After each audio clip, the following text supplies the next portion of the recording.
Hello, it's good to see these drafts. I would say overall there is room for more organization of light and shadow, and that means you want to identify where your source of light is and be sure that you're organizing light and shadow as it falls over the forms of the subject according to the light source.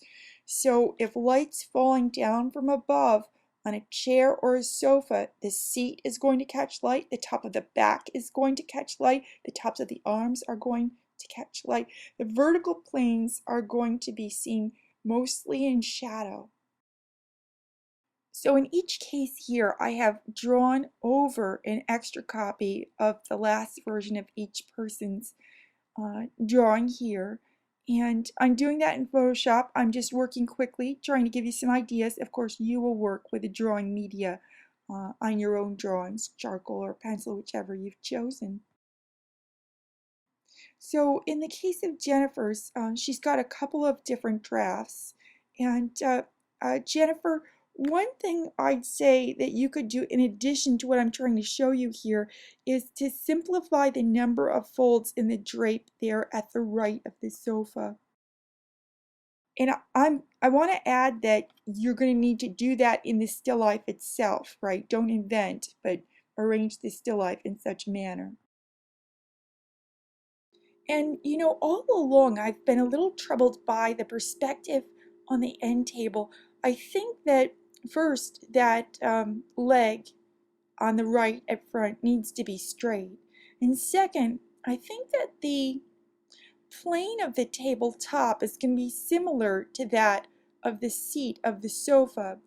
In other words, beware that the parallelogram describing the top of the table is not too tall. It needs to be squished and flattened, foreshortened, just as the seat of the sofa is. Well, hi Heidi. You know, I'd like to see a fresh drawing on a large piece of paper for this assignment. This is the sort of project that you want to spend a lot of time on, and when you're cramped and trying to pour time into a drawing that's already more or less complete, I think you just wind up going over the same lines over and over again. So if you can make time today, I'd like to see you tackle this on a large piece of paper and maybe with a slightly different view of the chair. I do note some improvements from your earlier version. Let's see, I want you to pay attention to where the light source is and try to let the room be dim aside from the light. And the light should then help you to organize light and shadow on the book, the ball, the drape, and the chair itself.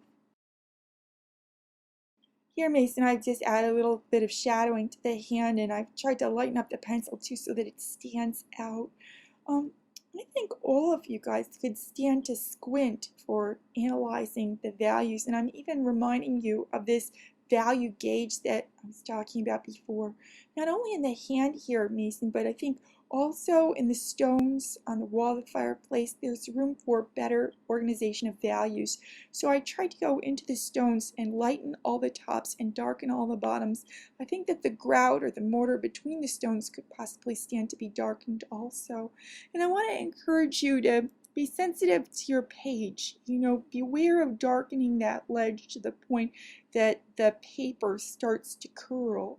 Okay, I think you're off to a good start. Good work, everybody. I'm glad that you've made so much headway.